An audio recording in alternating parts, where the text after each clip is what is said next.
ಹೇಳಿದ್ರೆ ಆ ಮುಖವನ್ನ ಮುದ್ದಿಡುವ ಹಾಗೆ ನೋಡ್ತಾ ಇದ್ದಾನಂತೆ ಧ್ರುವಕುಮಾರ ಅಂತ ಶುಕಾಚಾರ್ಯರು ಹೇಳ್ತಾರೆ. ಹಾಗಾಗಿ ಧ್ರುವಕುಮಾರನಾಗಿ ಆ ಪರವಾಸುದೇವನನ್ನ ಕಂಡ ಶ್ರೀಪಾದರಾಜರು ಇವಾಗ ಹೇಳ್ತಾ ಇದ್ದಾರೆ, ಕಂಗೊಳಿದ್ಯಾತಕೋ ಕಾವೇರಿ ರಂಗನ ನೋಡದ.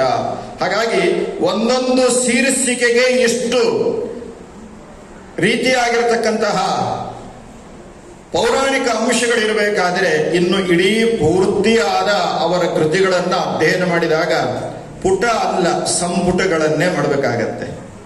ಅಷ್ಟು ಆಳ ಏನು ಅಂತ ಕೇಳಿದ್ರೆ ನಾವು ಹರಿದಾಸ ಸಾಹಿತ್ಯದಲ್ಲಿ ಕಾಣೋದಕ್ಕೆ ಸಾಧ್ಯವಿದೆ. ಭಗವಂತ ದಶಮ ಸ್ಕಂದಕ್ಕೆ ಬರೋಣ. ಅಲ್ಲಿ ಭಗವಂತ ಸೆರೆಮನೆಯಲ್ಲಿ ಅವತಾರವನ್ನ ಮಾಡಿದ. ಹೇಗೆ ಅವತಾರ ಮಾಡಿದ ಅನ್ನೋದನ್ನ ಅಲ್ಲಿ ಶುಕಾಚಾರ್ಯರು ಹೇಳ್ತಾರೆ. ತಮದ್ಭುತಂ ಬಾಲಕಮಂಬುಜೇಕ್ಷಣಂ ಚತುರ್ಭುಜಂ ಶಂಖಗದಾದ್ಯುದಾಯುಧಂ ಶ್ರೀವತ್ಸಲಕ್ಷ್ಮಂ ಕರಶೋಭಿ ಕೌಸ್ತುಭಂ ಮಹಾರ ವೈಡೂರ್ಯ ಕಿರೀಟ ಕುಂಡಲದ್ವಿಷ ಪರಿಶ್ವತ್ತ ಸಹಸ್ರ ಕುಂತಲಂ ಉದ್ದಾಮ ಕಚ್ಚಂಗದ ಕಂಕಣಾದಿಭಿಃ ವಿರೋಚಮಾನಂ ವಸುದೇವ ಐಕ್ಷತ ಅಂತ ಹೇಳ್ತಾರೆ. ದೇವಕಿ ವಸುದೇವರು ಏನ್ ಮಾಡಿದ್ರು ಅಂತ ಕೇಳಿದ್ರೆ ಆ ಭಗವಂತನ ಆ ಕೃಷ್ಣ ರೂಪವನ್ನ ಕಂಡರು ಅಂತ ಹೇಳ್ತಾ ಇದೆ.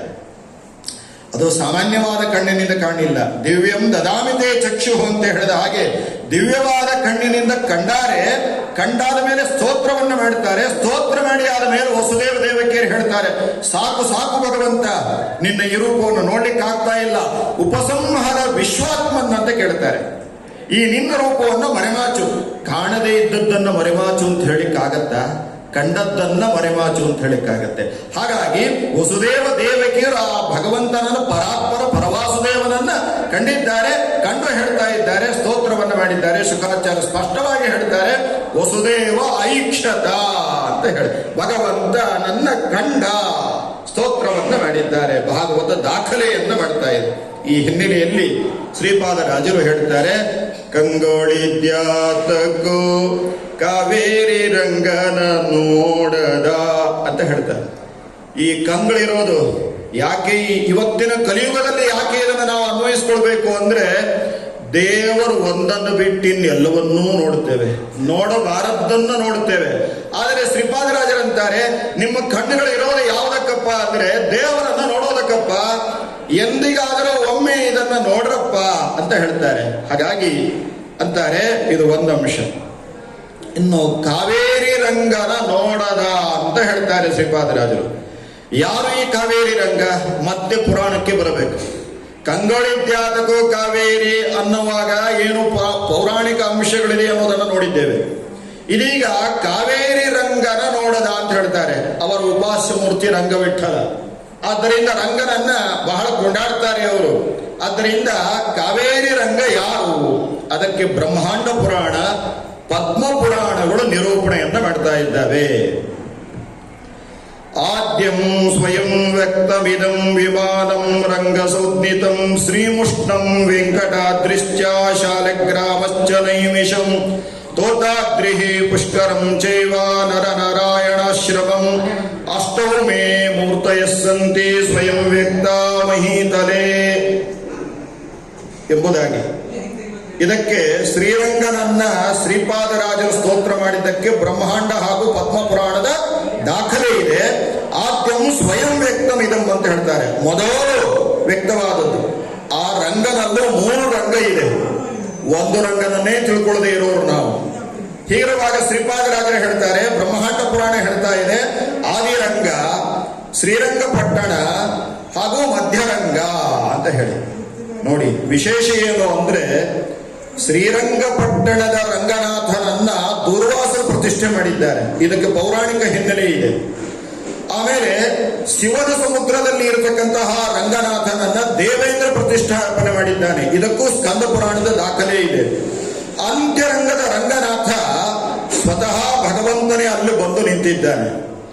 ಹಾಗಾಗಿ ಪರವಾಸುದೇವನ ನೋಡದ ಕಂಗೊಳಿದ್ಯಾತಕ. ಇಂತಹ ಪರವಾಸುದೇವ ಬೇರೆ ಅಲ್ಲ, ನೇಹ ನಾನಾಸ್ತಿ ಕೆಂಚನ. ಆ ಪರವಾಸುದೇವ ಬೇರೆ ಅಲ್ಲ, ಈ ರಂಗನಾಥ ಬೇರೆ ಅಲ್ಲ. ಈ ರಂಗನಾಥನನ್ನ ಕಾಣಬೇಕು ಅಂತ ಏನ್ ಮಾಡ್ತಾರೆ, ಶ್ರೀಪಾದರಾಜರು ತಮ್ಮ ಅದ್ಭುತವಾದ ಪಡಿನುಡಿಗಳಿಂದ ನಿರೂಪಣೆಯನ್ನ ಮಾಡ್ತಾ ಇದ್ದಾರೆ.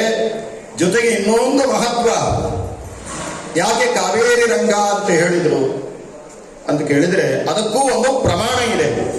ಅದು ಯಾವ ಪ್ರಮಾಣ ಅಂತ ಕೇಳಿದ್ರೆ, ಕಾವೇರಿ ವಿರಜಾತೋಯಂ ವೈಕುಂಠಂ ರಂಗಮಂದಿರಂ ಅಂತ ಹೇಳ್ತಾರೆ. ಕಾವೇರಿ ಅಂದ್ರೆ ಗಂಗಾ ನದಿ ಇತ್ಯಾದಿ ನದಿಗಳು ಇರುವ ಹಾಗೆ ಅಲ್ಲಪ್ಪ. ಕಾವೇರಿ ವಿರಜಾತೋಯಂ ಅಂತ ಹೇಳ್ತಾರೆ. ವಿರಜಾ ನದಿ ಯಾವುದು? ಮೋಕ್ಷಕ್ಕೆ ಹೋಗುವಾಗ ವಿರಜಾ ನದಿಯಲ್ಲಿ ನಾವು ಸ್ನಾನವನ್ನ ಮಾಡಬೇಕು. ಆವಾಗ ಬ್ರಹ್ಮದೇವರ ಲಿಂಗ ಶರೀರವನ್ನು ಭಂಗ ಮಾಡ್ತಾರೆ, ಮೋಕ್ಷವನ್ನು ಹೊಂದ್ತೇವೆ. ಆವಾಗ ಮಾಡುವ ಸ್ನಾನ ಯಾವುದು ಅಂದ್ರೆ ವಿರಜಾ ನದಿ ಸ್ನಾನ. ಇದು ಪುರಾಣಗಳಲ್ಲಿ ಭಾಗವತ ತಾತ್ಪರ್ಯದಲ್ಲಿ ಉಲ್ಲೇಖಿತವಾದ ವಿಷಯ. ಅದನ್ನು ಶ್ರೀಪಾದರಾಜರು ಹೇಳ್ತಾರೆ, ಕಾವೇರಿ ವಿರಜಾತೋಯಂ ವೈಕುಂಠಂ ರಂಗಮಂದಿರಂ ಅಂತ.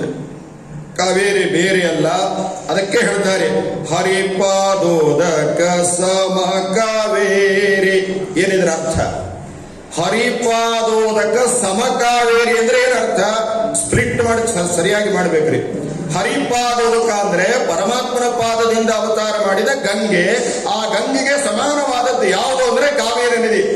ಇದಕ್ಕೆ ದಾಖಲೆ ಏನಿದೆ ಅಂದ್ರೆ ಸ್ಕಂದ ಪುರಾಣದ ಕಾರ್ತಿಕ ಮಾಸ ಮಹಾತ್ಮೆ. ಸ್ಕಂದ ಪುರಾಣದ ಕಾರ್ತಿಕ ಮಾಸ ಮಹಾತ್ಮೆಯಲ್ಲೂ ಕೂಡ ಗಂಗೆ ಬೇರೆ ಅಲ್ಲ, ಕಾವೇರಿ ಬೇರೆ ಅಲ್ಲ ಅಂತ ಅಲ್ಲಿ ಬ್ರಹ್ಮದೇವರು ನಾರದರಿಗೆ ಉಪದೇಶವನ್ನು ಮಾಡ್ತಾರೆ. ಹಾಗಾಗಿ ಕಾವೇರಿ ರಂಗರನ್ನ ನೋಡಬೇಕು ಅನ್ನುವ ಒಂದು ಸುಂದರವಾದ ಸಂಗತಿಯನ್ನ ಶ್ರೀಪಾದರಾಜರು ತಮ್ಮ ಕೃತಿಗಳಲ್ಲಿ ನಿರೂಪಣೆಯನ್ನ ಮಾಡ್ತಾ ಇದ್ದಾರೆ. ಹೀಗೆ ಅವರ ಒಂದೊಂದು ಕೃತಿಗಳನ್ನು ನೋಡುವಾಗಲೂ ಕೂಡ ಅದ್ಭುತವಾದ ಹರಿದಾಸ ಸಾಹಿತ್ಯ ಪ್ರಪಂಚವನ್ನು ನಾವು ಕಾಣೋದಕ್ಕೆ ಸಾಧ್ಯವಿದೆ. ಸಮಯ ಆಯ್ತು.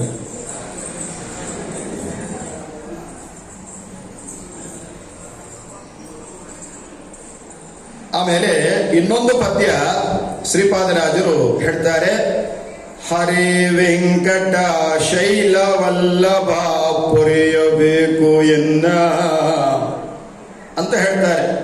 ಹರೇ ವೆಂಕಟ ಶೈಲವಲ್ಲಭ.